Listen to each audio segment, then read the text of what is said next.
Բարև ձեզ սիրելի հայրենակիցներ, ողջունում եմ ձեզ Գլենդելից։ Այսօր հոկտեմբերի 10-ն է 2025 թվական։ Կխոսենք աշխարհաքաղաքական, տարածաշրջանային, ներպետական ուշագրավ թեմաներից, որոնք կներկայացնեմ իմ մեկնաբանությամբ։ Իդեպ այսօրին բավականից գրում են, թե պատրաստվում եմ արդյոք հայ համայնքի ներկայացուցիչների հետ հանդիպում կազմակերպել, ասեմ, որ ես ամեն օր եմ հանդիպում հայ համայնքի ներկայացուցիչների հետ։ Եթե նկատի ունեք ուղղակի դահլիճային հանդիպումը, դա ես Երևանից պլանավորել չէի կարող, որովհետև մինչև վերջի օրը չգիտեի կկարողանամ գալ թե չէ։ Մի քիչ անհարմար բան կստացվեր, ձեզ հրավիրեի, հետո ես չգայի։ Ավելի ճիշտ մի քիչ շատ անհարմար բան կստացվեր։ Այնպես որ իմ հանդիպումները կշարունակեմ, բայց եթե ընթացքում կկարողանանք նաև կազմակերպել նաև դահլիճային հանդիպում, անպայման օրը եւ ժամը ձեզ կտեղեկացնեմ։ Ի վերջո ես եկել եմ հանդիպման համար, այցելությունս տուրիստական շրջագայություն չէ։ Հիմա հասնենք մեր գործերին։ ԱՄՆ նախագահ Դոնալդ Տրամփը չարժանացավ խաղաղության Նոբելյան մրցանակին։ 2025 թվականի Նոբելյան խաղաղության մրցանակը շնորհվել է Մարիա Կորինա Մաչադոին, Վենեսուելայի ժողովրդի ժողովրդավարական իրավունքները պաշտպանելու համար։ Սպիտակ տունը հայտնել է, Տրամփը կշարունակի խաղաղության համաձայնագրեր կնքել եւ կարգավորել ռազմական հակամարտությունները, չնայած Նոբելյան կոմիտեի որոշմանը։ Իհարկե շատ հետաքրքիր որոշում էր, շատ կարևոր, որովհետև այնքան ինչքան Դոնալդ Տրամփը ցանկանում էր Նոբելյան մրցանակ ստանալ Ամերիկայի Միացյալ Նահանգների նախագահի համար, այդ հզոր երկրի նախագահը պետք է այտենց ցույց տար իր թուլությունը այդ մրցանակի նկատմամբ, որ ամբողջ աշխարհը դա քննարկեր, եւ հալալա Նորվեգիայի կոմիտեին, որը իդեպ նշանակում են 5 հոգին է պարլամենտի կողմից, որոնք որ չվախեցան ճնշումների Դոնալդ Տրամփի կողմից եւ իրենց որոշումը կայացրին։ Ավելի քան համարձակ էր։ Ես ստիպված մի երկու անգամ ասեցի, որ եթե հանկարծ վախենում եք, որ որևէ մեկին տալ Դոնալդ Տրամփի հետ խնդիր ունենաք, կարող եք ոչ մեկին չտալ, նման պրակտիկա էլ կա, բայց Տրամփին չտալ։ Դա ուներ պատճառ, նախ խաղաղություն աշխարհում միայն կարելի է համարել, եթե ուկրաինական պատերազմն ավարտվի, որովհետև դրանով է որոշվելու նոր աշխարհակարգի սկիզբը դրվելու, ոչ նաև Իսրայելի եւ Համասի պայքարի, ոչ էլ Ադրբեջան ու Հայաստան։ Դրա հիմնական որոշումը լինելու է ուկրաինական պատերազմը, իսկ ուկրաինական պատերազմը ավարտված չէ։ Եթե եկող տարի կհաջողվի Դոնալդ Տրամփին հասնել նրան, որ ուկրաինական պատերազմը կավարտվի, իհարկե ինքը լիովին արժանի կլինի այդ մրցանակը ստանալու։ Էլով պետք է արժանի լինի Իրանից ավելի։ Բայց այս տարվա համար շատ լավ էր, որ դա չարեցին եւ այն մրցանակը, որը կարող էին տալես Վենեսուելայի այս աչոնիկին, Դոնալդ Տրամփը պետք է մտածի, էլի, արժեր դրա համար այդքան պայքարել եւ անգամ բանը այս մեր Հայաստանի հետ կապված էլ մի հատ խառներ Ալիևի երկիրը, մի հատ խառներ Հայաստանը Ալբանիայի հետ, նայել Կամբոջայի հետ խառներ, կամ ասեր մյուս տղան էլ բան, իսկ նույնիսկ չգիտեր ում մասին է խոսքը, ով է այդ մյուս տղան, բայց ինքը ցանկանում էր որ ներկայացնեն, որպես ինքը այդ մրցանակը ստանա։ Նոր որակ կլինի արդեն իր քայլերի մեջ, հուսանք, որ ինքը լուրջ ճնշում կգործադրի Ռուսաստանի վրա եւ կհասնի խաղաղության պարտադրանքի դիրքից, արդարության եւ ուժի դիրքից, որովհետեւ Ամերիկայի ուժը նաեւ եղել է նրանում, որ ինքը ասել է ես կանգնած եմ թույլի թիկունքին, դրանով առավելապես ընդգծվել նրա ուժը։ Միշտ չի որ արդար է եղել Ամերիկայի Միացյալ Նահանգների միջամտությունը, բայց շարժվել է մի սկզբունքով, արդարը, անարդարը դնենք մի կողմ, այդ է մի սկզբունքը, որ ինքը հարգել է դա։ Այնպես որ հենց որ վերադառնա դրան, որ ուժեղը չի կարող մրցանակ ստանալ եւ իրան տարածքներ տրվել ու այդ դիրքից բանակցել, աշխարհը կլինի շատ ավելի անվտանգ եւ աշխարհի ապագան կլինի շատ ավելի հուսալի։ Իսկ մի հատ կարճ ուղղակի անդրադառնանք, որ նաեւ Նորվեգիայի իշխանությունները, որոնք Նոբելյան մրցանակ տվել են մի քանի Ամերիկայի նախագահների, բայց Բարակ Օբամայի վարքագիծը այնքան անհարգալից էր, այնքան վիրավորական, որ դժվար էր պատկերացնել, որ դրանից հետո պետք է Ամերիկայի Միացյալ Նահանգների նախագահը դրան հավակներ։ Բայց այս անգամ չտալով արդեն կարելի է համարել կոնֆլիկտը հարթված։ Երկու տարի հանգիստ կարող են դրա ուղղությամբ մտածել, որտեղ ինչով էր դա անհարգալից։ Հատկապես Դոնալդ Տրամփը Բարակ Օբամայի ստացած, այսպես ասած, ավանսով էր, չէր սկսել աշխատել։ Հունվարի 21-ից սկսել աշխատել, այդ տարվա վերջին դրեցին արդեն մրցանակը տվեցին։ Ինչ էր հասցրել ինքը աներ, որ այդ տվել էին ապագա, այսպես ասած, ավանսով, որ ինքը հարցեր լուծի ու այդպես էլ այդ հարցերը չլուծվեց։ Բայց միևնույն ժամանակ ինքը շատ անհարգալից պահեց նրանով, որ Միացյալ Նահանգների նախագահը մրցանակ ստացողը պետք է հանդիպեր թագավորի հետ, թագավորի ընդունելությանը, իսկ ինքը չհարգեց, չմասնակցեց, բավական լուրջ ծախսեր էին արի, վերջո հյուրը Ամերիկայի Միացյալ Նահանգների նախագահն էր, անվտանգության բացառիկ անվտանգային շատ լուրջ աննախադեպ ծախսեր էին արել, որպեսզի կարողանային ապահովել Միացյալ Նահանգների նախագահի անվտանգությունը, եւ մեկ էլ այդքանից հետո ինքը չհարգեց թագավորի ընդունելությունը, չմասնակցեց, իդեպ Նոբելյան կոմիտեն ծախսերի մի մասը իրանց վրա էր վերցրել, մի մասն էլ պետությունը, եւ այդ պարագայում երկրորդը Նոբելյան կոմիտեի հետ ճաշկերույթին ավանդական չմասնակցեց, հերոստահարցազրույց ավանդական հաղթողի հետ հրավիրում են, խոսում են, դա էլ չարեց, ինքը փից զբաղված էր, բայց որպեսզի նաև ցույց տա, թե ինչ աշճանի անհարգալից իր վերաբերմունքը, ուղղակի հանդիպեց այն ժամանակվա վարչապետ Յենս Ստոլտենբերգին եւ վերադարձավ Միացյալ Նահանգներ։ Այսինքն ես բավարար ժամանակ ունեմ ինչ-որ խնդիրներ քննարկեմ Նորվեգիայի վարչապետի հետ, այն դեպքում, երբ որ Նորվեգիա գնացել է ոչ թե միջպետական հարաբերություններ կարգավորելու։ Եվ սա բնական է չէր կարող այնց այդ անհարգալից վերաբերմունքը գնահատականի չարժանանալ։ Առավել ևս, որ Բարակ Օբամայի ժամանակ էլ էր թագավորը նույն Հարալդ 5-րդը, որը նաև հիմա է։ Եվ հալալա իրանց, որ իրանք կարողացան այս արժանապատվությունը դրսևորեն, այս էլ եվրոպական մի փոքր երկիր, Ամերիկայի համեմատ իհարկե փոքր, թեպետ Նորվեգիան ՆԱՏՕ-ի անդամ է, հիմնադիր անդամ, դեռ 12 պետություններից մեկն է, որոնք 1949 թվականի ապրիլի 4-ին հիմնադրել են Վաշինգտոնում ՆԱՏՕ-ն, այսինքն դա լուրջ գործընկեր է, հիմնադիր գործընկեր է Ամերիկայի Միացյալ Նահանգների, շատ վատ էր, որ Ամերիկան պետք է մտածի ճնշում գործադրենք, թե ոնց թե դու այդ մրցանակը չես տալի։ Այնպես որ կարծում եմ, կոնֆլիկտը կարելի է համարել ավարտված, եկող տարվա համար հանգիստ կարելի է այդ ուղղությամբ մտածել, թող ուկրաինական պատերազմը դադարեցնելու մասին մտածի Դոնալդ Տրամփը։ Նախագահ Դոնալդ Տրամփը քննադատել է Իսպանիային այն բանի համար, որ չի ցանկանում պաշտպանական ծախսերը հասցնել ՀՆԱ-ի 5%-ի մակարդակին, ինչպես այդ ամռանը պայմանավորվել էին ՆԱՏՕ-ի բոլոր երկրները։ Պետք է զանգահարել նրանց եւ պարզել, թե ինչու են նրանք հետ մնում, եւ նրանց մոտ ամեն ինչ լավ է, գիտենք, բայց շատ բաների շնորհիվ, որ մենք արել ենք, նրանք լավ են։ Իսպանիան արդարացում չունի պաշտպանական ծախսերը չհասցնելու ՆԱՏՕ-ի երկրների կողմից համաձայնեցված ծախսերին։ Գուցե նրանց պետք է վռնդել ՆԱՏՕ-ից, անկեղծ ասած, ընդգծել է Տրամփը։ Իհարկե, Իսպանիան մի քիչ ավելի հանգիստ է, քան մյուս երկրները, Իսպանիան գտնվում է ամենաարևմուտքն է,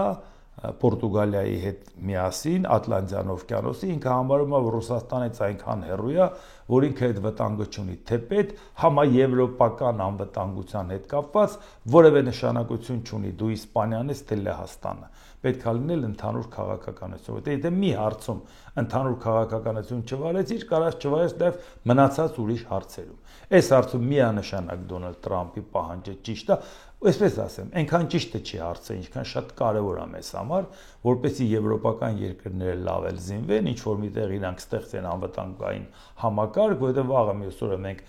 պատկերացնում ենք մեր համագործակցությունը Եվրամիության հետ եւ Եվրամիությունը եթե անվտանգային հարց լուծի նաեւ Եվրամիության անվտանգային բաղադրիչով մենք կարողանանք ապահովել մեր անվտանգությունը միանշանակ կողմ ենք եւ դա նոր չի որ ասում ենք որ Ամերիկայի Միացյալ Նահանգները եւ Եվրոպա տեսնում ենք միասնական այդ հակասությունները հաստատ ոչ աշխարհի շահերից է բխում ոչ էլ Հայաստանի բայց այնուամենայնիվ խոսում ենք համակարգի մասին ինչքան Եվրոպան ուժեղ լինի այնքան մեզ օգուտ բայց հարցը մենակ դա չի որ Եվրոպան զինվում է լավ է որ 5%-ը բարդ թիվ է դա է հասկանալի որ բոլորը չեն 5%-ի հասել Դոնալդ Տրամպը դա էլ գիտի մենք էլ գիտենք ինքն էլ գիտի բայց ուրիշ հարց ինքը ասում է եթե Իսպանիան չարեց Իսպանիային կարանք վռնդենք շատ ուրախ եմ որ ինքը դա ասում այսինքն ինքը համարում է որ այն Դոնալդ Տրամպը որ ասում է կարող է մենք ընդհանրապես ՆԱՏՕ-ից դուրս գանք մեր ինչին է պետք մտածենք եվրոպական անվտանգության մասին մենք օվկիանոսով բաժանված ենք իրարից որը կատաստրոֆիկ վատ բան կարող է լինել եվրոպական անվտանգության համար ի վերջո ՆԱՏՕ-ն ստեղծվել է եվրոպական անվտանգության համար այսինքն Ամերիկան իր տված երաշխիքից հետ է քաշվում բայց եթե Ամերիկան ասում է որ այնքան է ինքը տեր կանգնում ՆԱՏՕ-ին որ ասում է նա-ով պայմանը չկատարեց կարող է վռնդենք այսինքն ինքը իրան պատկերացնում է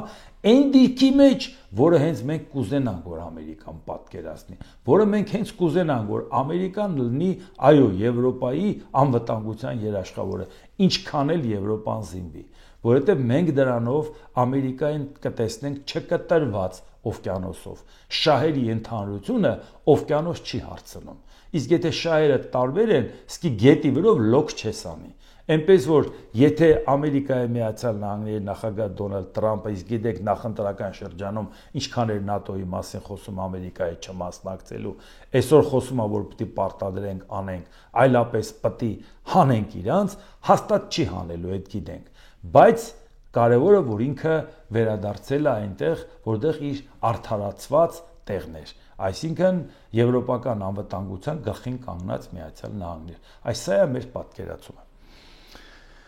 Դուշանբեում տեղի ունեցած ասուլիսի ժամանակ Ռուսաստանի Դաշնության նախագահ Վլադիմիր Պուտինն ասել է Ռուսաստանը եւ Ադրբեջանը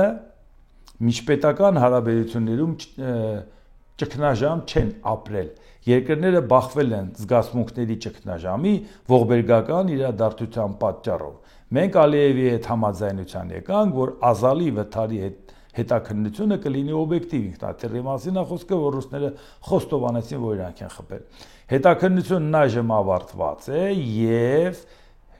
հետաքննությունը կլինի ավարտված է եւ ընդհանուր առմամբ ամեն ինչ պարզ է հուսով եմ մենք էջը շրջել ենք այս հարցում ընդգծել է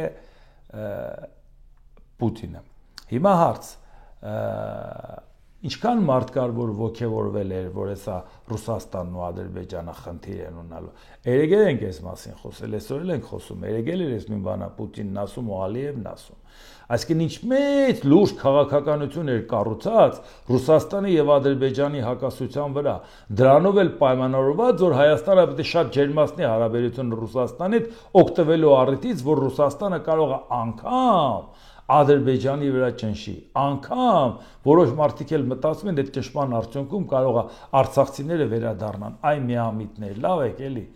դուք ձեր ասածին հավատում եք Հիմա հասկացաք, որ այս թատրոնը վերջացավ։ Հիմա հասկացաք, որ այս ինքնաթիռի պատմությունը փչած էր։ Նրանք, ովքեր իմ խոսքին հետևում են, գիտեն, որ այս մասին նոր չի, որ խոսում ենք, որ արհեստականորեն Ադրբեջանը սրեց մի պատճառով, որ Սյունիքով ճանապարհը հասկացավ, որ Ռուսաստանի վերահսկողության տակ լինել չի կարող, որտեղ ճանապարհը ուղղակի չի կառուցվի, ավելի լավ է Ռուսաստանը հետ քաշվի, ինքը Ամերիկային ժեստեր անի, Ամերիկայի միջոցով ճանապարհի հարցը լուծի, հետո Ռուսաստանին հրավիրի ասի արի եւ մենք իրար հետ լավ հարաբերության մեջ ենք։ Սա ակնհայտ էր։ Ես զարմանում եմ, որ այդ ակնհայտ բանը մարդիկ չեն նկատում։ Ի վերջո պետք է իմանալ, որ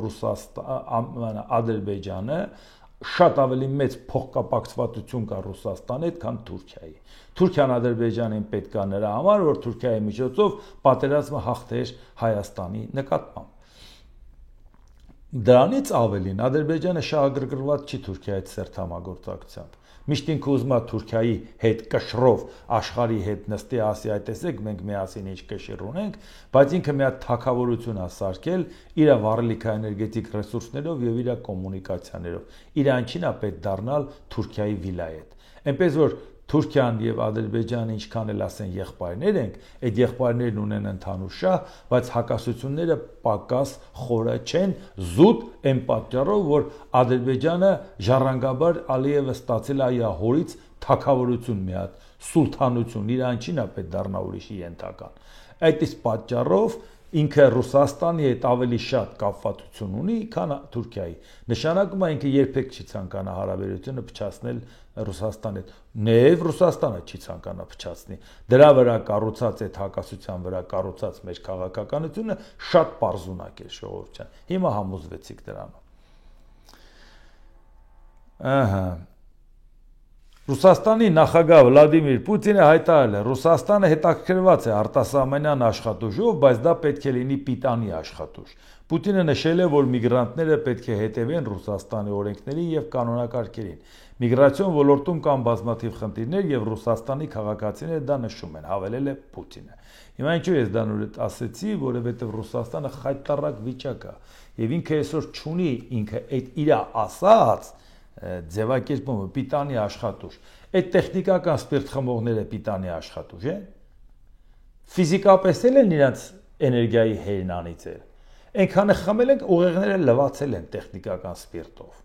Ոչ ֆիզիկական աշխատանք կարող են անել մրցունակ աշխատուժ ելնեն վերարտադրողական տարիքի, ոչ մտավոր աշխատանք կարող անեն։ Դրա համար իրանք խնդրում են, որ դրսից գան։ Ուղղակի որոշակի փորձում են կանոնակարգել, որ այսինքն մտնելով չանցնի, երբ ուզենակ կարող է գալ Ռուսաստան, որտեղ եթե մի քիչ գոնե սանկցիաներ չկիրառի այդ մարկանցված բռնի տանի Ուկրաինա սպանելու, պետք է կարողանա չէ ցույց տա դուք պետք է չարչարվեք, որ Ռուսաստանի քաղաքացիություն ստանաք, բայց ինքը աշխատուժի կարիք չափից շատ ունի։ Շրջան 17.2 միլիոն քառակուսի կիլոմետր տարածքը 140 միլիոն մարդով չես ծածկի։ Եթե դու դա ծածկեցի, լինելու է այս ձևով։ Մի քանի կիլոմետրով մի մարդ չի ապրում Ռուսաստանում։ Ռուսաստանը Մոսկվան չի, գնացեք նայեք ինչի մասին է խոսքը։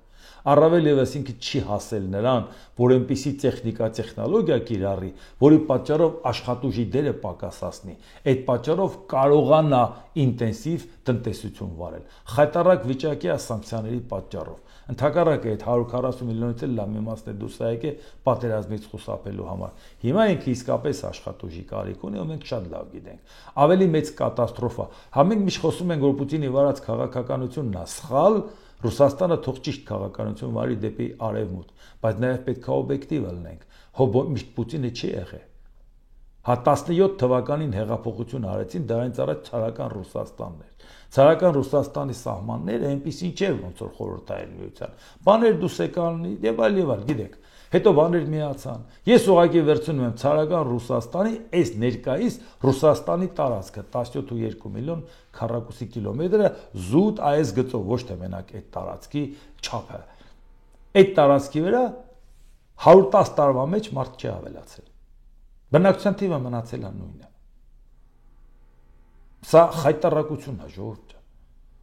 Ինչ չունի Ռուսաստանը։ Բա ասում եք անցարյացի երկիր, օգտակար հանածոներ, անտառներ, գետեր, լճեր, ամեն ինչ ունի։ Բա ամեն ինչ ունի։ Այդ ժողովուրդն ուր է։ Այն էլ այդքան է գալիս են լցվում են Միջին Ասիայից, Հարավային Կովկասից։ Լայել չեմ ասում հիմա արդեն Չինաստանից ինտենսիվ ձևով։ Ուր է ձեր բնակչությունը։ Ինչի չեն ուզում ապրեն այդ երկրում, որտեղ հզոր երկիր է եւ այլ, որտեղ ինչի չեն ուզում երեխա ունենալ։ Այդ ինչ ավանդական արժեքներից եք խոսում, որ 100 տարվա մեջ ձեր բնակչությունը չի աճում։ 4.5 անգամ աճել է աշխարհի բնակչությունը, 4.5 անգամ աճել է Հայաստանի բնակչությունը, դրա հետ համեմատած։ Այդ ինչի նույն պատերազմը մենք չենք տեսել։ Նույն երկրորդ համաշխարհային պատերազմի ժամանակ Հայաստանը տոկոսային հարաբերությամբ Ռուսաստանից քիչ զոր չի տվել։ Այն դեպքում, երբ որ մենք չենք եղել պատերազմի թաթերաբեմ, իսկ իրանք եղել են։ Դա նրա համար որ շատ դեպքերում ասում են, պատերազմը եղել, բնակչությունը չի աճել։ Այդ որ պատերազմն եղել, որի ժամանակ Հայաստանից չեն կոտորվել։ Տոկոսային հարաբերությամբ ավելի շատ։ Կամ աշխարհում ոչ մի ուրիշտեղ պատերազմ չկա։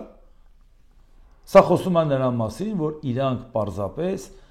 առհասարակ իրանց պետության նկատմամբ այսպիսի վերաբերմունք ունեն, իրանց քաղաքացու նկատմամբ։ Գնանք մի քիչ էլ տարածք մեկից վերցնենք, գնանք կռվենք քոչվորի հոգեբանություն։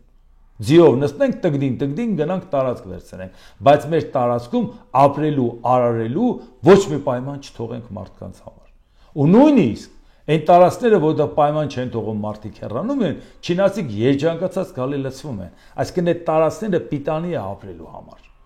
Բայց ուղղակի իրանք հնարավորություն ու ցանկություն չունեն մարդկանց համար ապրելու պայման ստեղծեն։ Այս է վիճակը, ժողովուրդ ջան։ Այս պետությունը ցանկանում է Հայաստանին տիրել, բայց դրա համար ենք ասում, հասկացեք, ժողովուրդ ջան, այս ռուսական թևն էլ է ասում մեր ապագան Ռուսաստանն է, թե ոնց են հաշվել չգիտեմ։ Այս իշխանական թևն էլ է համարում, որ ապագան Ռուսաստանն է։ Ես դրանց կռիվը չեմ հասկանում որն է։ Ուղղակի ամեն մեկն ասում են, ես գամ նստեմ հետատորին, ես որոշեմ ինչ հանձնեմ Ռուսաստանին։ Ինչի են մյուսը անի։ Ավելի абսուրդ պայմանավորվածություն, ավելի абսուրդ կոնֆլիկտ, երկուսն էլ նույն դաշտում պայքարելու, նույն օրինն են մեր գլխին բերելու, ոնց որ 21 թվականի ընտրությանը խորհրդարանում հայտնվեց ռուսամետ իշխող ուժ, խորհրդարանում հայտնվեց երկու ընդդիմադիր ռուսամետ ուժ։ Էդ եք ուզում 26 թվականին։ Ու դրա համար երբ որ ասում ենք պետք է համախմբվել արևմտամետ ուժերով անել, որի ուղղությամբ էլ հնարավորություն, ես իմ համեստ ուժերի ներածի չափով իմ քայլերն անում եմ, ու նաև ուզում եմ ամեն մեկը հասկանա, սա անձնական ամբիցիայի խնդիր չի։ Բացի դրանից քաղաքական կապիտալը ժառանգաբար չի անցնում քու երեխային։ Դա խանութ չի, ոչ թե թերթի կրպակ, որ անցնի քու երեխային։ Քաղաքական կապիտալը ժառանգաբար անցնում է այդ արժեք կրող մեկ ուրիշի, թիմակցին գաղափարակցին։ Այնպես որ որևէ մեկը որևէ բան անձնական իր համար չի անում։ Հիմա Վլադիմիր Պուտինը պատասխանելով լրագրողային հարցին, թե ինչպիսին կարող է լինել Ռուսաստանի պատասխանը Կիևի հրթիռների հնարավոր մատակարարմանը, Ռուսաստանի Դաշնության նախագահը նշել է. Կիևին տամահավք հրթիռների հնարավոր փոխանցմանը մեր պատասխանը ՌԴ հոբ համակարգի հզորացումն է։ Վայ, ժողովուրդ ջան, այս ինչ հումոր էր։ Բա ասում էիք, եթե Տրամպը տամագավ կտա, տեսեք ինչ ենք անելու, ուրեմն դա Ամերիկան է, արե Ամերիկային ենք հարվածելու, ասում եք այն նապաստակներ, դուք ում եք Ամերիկային եք հարվածելու, այդ ինչ եք խոսում, ում եք վախացնում։ Հիմա ինչ է ասում Պուտինը, եթե հանկարծ տամահավկը կտա Ամերիկան, մենք մեր հոբ համակարգը կուժեղացնենք, այսինքն կպաշտպանվենք այդ հրթիռներից։ Նախ Ռուսաստանը որպեսզի իր հոբ համակարգը ուժեղացնի, որպեսզի տամահավք խփի, 50 տարում կացնով կարելի է սարքել հակաօդային պաշտպանության համակարգ, որը տամահավք կխփի։ Որտեղ ռուսական տեխնիկան ու տեխնոլոգիան, չմոռանանք, որ դրա մեջ քանի կոմպոնենտ կա արտասահմանյան, որը իրանք չեն ստանում։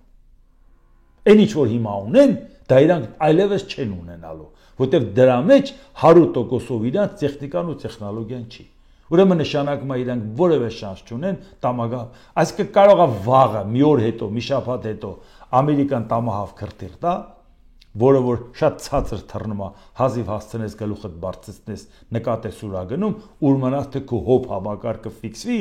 ուր մնաց թե դա այնստո կարողանա խփել։ Իսկ քանի տարի է տևելու, որ դու դրա դեմն առնես։ Այսինքն Պուտինի ասածը խոսեց իր անզորության մասին։ Դժվար չի տողատակերը կարդանք։ Այսինքն եթե Ամերիկան կտա, դե ի ճարներս ինչ։ Մենք էլ պետք է մտածենք, ոնց դեմն առնենք։ Իսկ դեմն առնելը ոչ թե Ամերիկային հարվածելն է, դեմ առնելը հակաօդային պաշտպանության համակարգ սարքելն է։ Այս էլ նրանց համար, որ ասում են, տեսեք Պուտինն ինչ է անելու։ Տեսանք ժողովուրդ ջան, ինչ է անելու։ Տեսանք էլ, լսեցինք, ձեզ էլ ներկայացրեցինք։ Հիմա նայենք Տաջիկստանի մայրաքաղաք Դուշանբեում տեղի ունենում ԱՊՀ պետությունների ղեկավարների խորհրդի հերթական նիստը, որում մասնակցում է նաև վարչապետ Նիկոլ Փաշինյանը։ Հանդիպման ժամանակ Բելարուսի նախագահ Ալեքսանդր Լուկաշենկոն կատակել է Ալիևի հետ. Իլհամ Հեյդարովիչ, իսկ դուք անհանգստանում եք, որ չի գա։ Ասում էի, չէ, որ Նիկոլ Վովայևիչը առանց մեզ ոչ մի տեղ։ Ինչ է ասել Նիկոլ Վովայևիչը, ոնց չեմ գա։ Ուր չեմ գա Փաշինյանը Լուկաշենկոյին։ Սա այն գիտաֆանտաստիկ խայտառակությունն է, որ Նիկոլ Փաշինյանը գնալով Բրյուսելում ասելով, որ ավելի շատ Եվրոպայի հետ ոչ մեկը այդքան չի մոտեցել ոնց որ մենք, բայց լեղապատար գնում ես ԱՊՀ-ի գագաթնաժողովին, հասնում Դուշանբե, ինչի համար,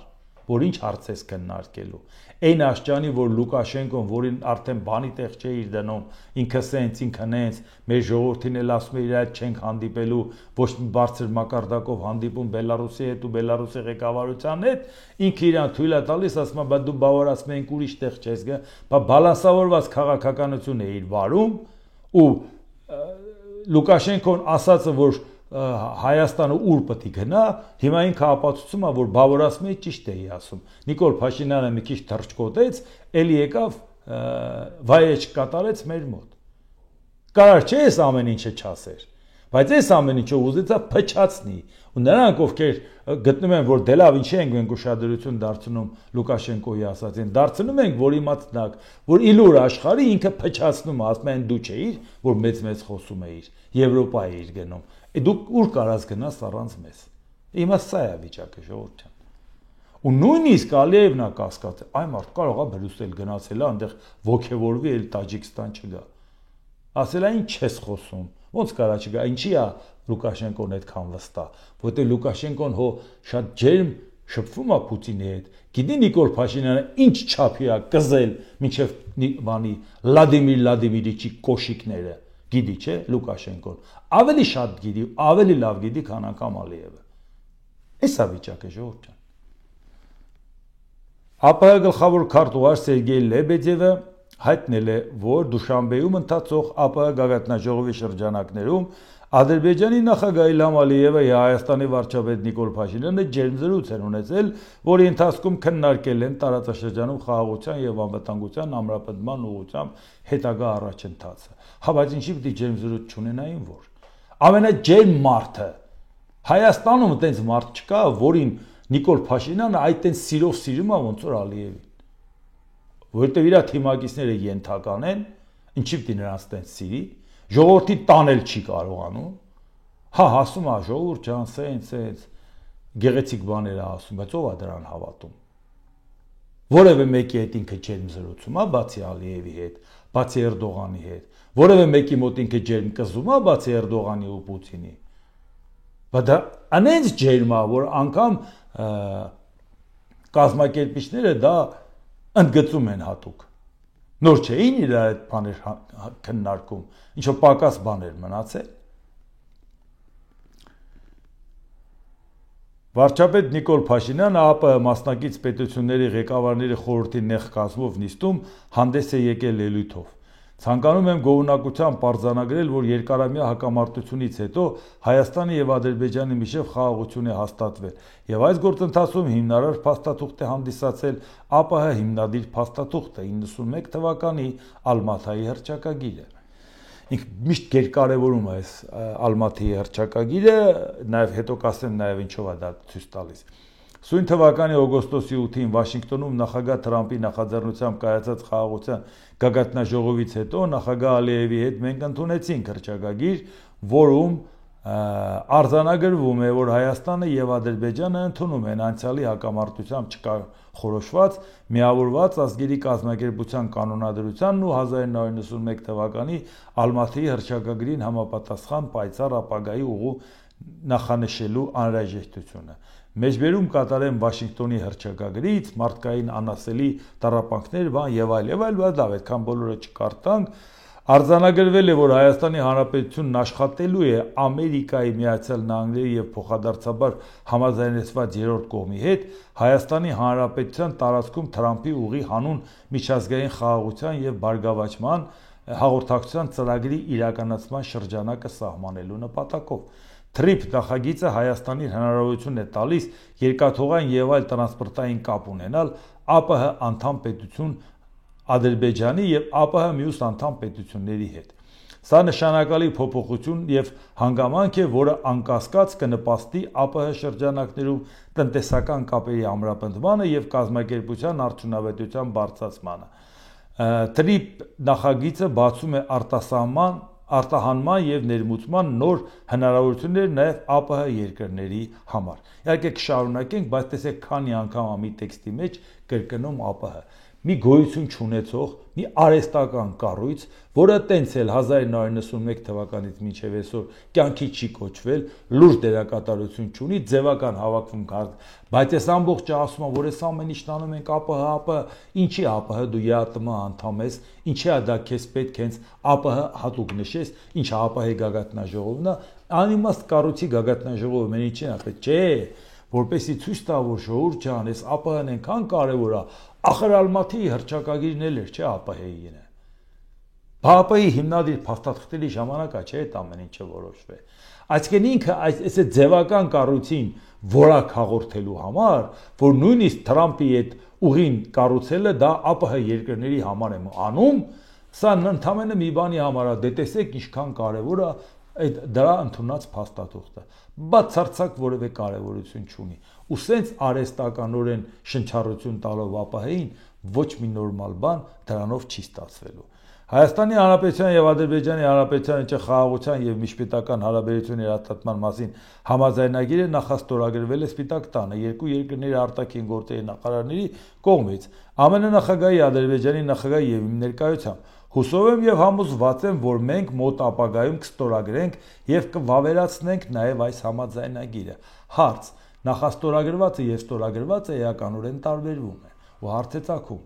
բա որ հույսով ես, վստահ ես, համոզված ես, պատճառն ի՞նչ է, որ նախաստորագրվածը չի ստորագրվում։ Որտեւ Ադրբեջանը նախապայման է դնում։ Որտեւ Ադրբեջանը ասում է սահմանադրությունը չփոխել չենք ստորագրելու։ Ուրեմն նշանակում է խաղաղությունը չես բերե։ Դու այն տեքստը ինչից որ կարդում էիր կամ հռչակագիր էր, որ ուղղակի երկու պետություններով հռչակել եք, որի տակ բացարձակ որևէ երաշխիքներ չկա, բացարձակ որևէ ժամկետներ չկա, ինչ որ բան անելու հայտարարություն է։ Իսկ մնացածը, որը կյանքի կոչվի, դա կյանքի կոչելու համար պետք է փաստաթուղթը ստորագրվի, ոչ թե նախաստորագրվի։ Իսկ Ադրբեջանը նախապայման է դնում։ Բայց դու առավոտից իրիկու թմբկարում ես, որ խաղաղությունն արդեն բերել ես։ Վերջ, ջան, խաղաղություն ենք բերել, որը կախված է ընդամենը մի մարդու կմահաճույքից ու կամքից Ադրբեջանի նախագահի։ Այդպես չի լինում։ Այդպես անվտանգության երաշխիք չի լինում, որի երաշխիքը ոչ թե տալիս է միջազգային հանրությունը, աշխարհի ամենահզոր պետությունը, այլ քո թշնամին, որին ուղղակի դու բարեկամ ես համարում այդքան մի բան։ Խաղաղության հաստատման կապակցությամբ ցանկանում եմ շնորհավորել ոչ միայն Հայաստանին եւ Ադրբեջանին, այլև ԱՊՀ բոլոր անդամ պետություններին, քանի որ գիտեմ, որ դուք բոլորը դեռ իսկապես ուզում էիք, որ սա տեղի ունենար, եւ այն տեղի ունեցավ։ Խաղաղությունն այլևս իրականություն է եւ ես շնորհավորում եմ մեզ բոլորիս այս առիթով եւ շնորհակալություն եմ հայտնում ԱՊՀ գործընկերներին այս ընթացքում ցուցաբերած աջակցության համար։ Հասկանում եք, որ սրա ամբողջը նրա համար է, որ այսպեսի խաղաղություն ենք բերել, նախընտրական ամբողջ քարոզչությունը գնա դրա համար։ Իսկ որպեսի կատարեն Ադրբեջանի նախագահի պահանջը սահմանադրությունը փոխել, մեզ պետք է նոր սահմանադրություն, որտեղ հները բոլորը ոչ մեկը լեգիտիմ չի եղել, իսկ նոր սահմանադրություն որ անենք, նախաբանը կհանենք անկախության հռչակագիրը, սա է ժողովրդը։ Բայց հասկանալը, որ դա բռնվել է, բոլորն էլ հասկանում են, ինչի համար է, այն դատարկաբարությունը սկսեց 3-րդ հանրապետությունից անցնում ենք 4-րդ հանրապետության։ Եթե գոնե դրանով արդարացնենք, թե դա ինչի համար է արվում։ Դրա մասին շատ ենք խոսել, նորից չկրկնեմ, ուղղակի որպեսզի պատկերացնենք վիճակը։ Հիմա ինչ է կատարվում։ Ռուսաստանի Դաշնության նախագահ Վլադիմիր Պուտինը եւ վարչապետ Նիկոլ Փաշինյանը ԱՊՀ գագաթնաժողովում քննարկել են երկու երկրների միջև ապրանքաշրջանառության աճը։ Պուտինը նշել է, որ ԵԱՏՄ-ին անդամակցությունը բացում է շուկաներ երկրների համար եւ ապահովում տնտեսական օգուտներ։ Ռուսաստանի նախագահը որպես օրինակ բերել է Ռուսաստանի եւ Հայաստանի միջև առևտրի ծավալների աճը։ Այս տարի այն արդեն 4 միլիարդ դոլարի է հասել, ասել է Փաշինյանը։ Ոչ, ավելին, շփիտով չի համաձայնվել Պուտինը։ Հայաստանի վարչապետը նաև մեջբերել է անցյալ տարվա իր տվյալները, բայց այս հարցում նույնպես երկու առաջնորդների տեղեկությունները չեն համընկել։ Անցյալ տարի մոտ 9 միլիարդ դոլար էր, նշել է Փաշինյանը։ Ավելին, անցյալ տարի էլ ավելի շատ էր, այս տարի էլ ավելի շատ կլինի։ Դա պարզապես ակնհայտ է, պատասխանել է Պուտինը Հայաստանի վարչապետին։ Պուտինի կողմից առաջի դեպքը չի, որ 12 միլիարդ է նշվում, Հայաստանից 9։ Համարենք, որ Հայաստանի տվյալը ճիշտ է, բայց այս ինչ փնթիություն է ժողովուրդ ջան։ Այս պետության հետ դու ապրանքաշրջանառությունը ցանկանում ես ցույց տա նաև քաղաքական որոշում, որ մենք այսքան սերտ համագործակցում ենք, ու այդ թվերը այդքան իրարից տարբերվում է, հա, 9 միլիարդը 12 միլիարդից տարբերություն, հա։ Սա է ձեր այս փնթի վերաբերմունքով եք գործընկերություն անում, որը ներկայացնում եք որպես քաղաքական պարտավորությունների առհավատ ճա։ Այդ տեսեք ոնց ենք մեր ապրանքաշրջանառությունն աճել է շնորհիվ մեր քաղաքական մտերմության ու պայմանավորվածության։ Այս ձևի, որ երկու հատիվ իրար չեք կարողանում համաձայնեցված ասել կամ նույն թիվը ասեք երկուսդ էլ։ Այս ձևի եք համագործակցում, ժողովուրդ, բալաբարդ բաներից չենք խոսում, ամենահասարակ բանից մի հատ վիճակագրական թիվ, որ նրա մոտ էլ կա, նրա մոտ էլ կա։ Հայաստանում Ռուսաստանի արտակարգ եւ լիազոր դեսպան Սերգեյ Կապիրկինը հայտնել է.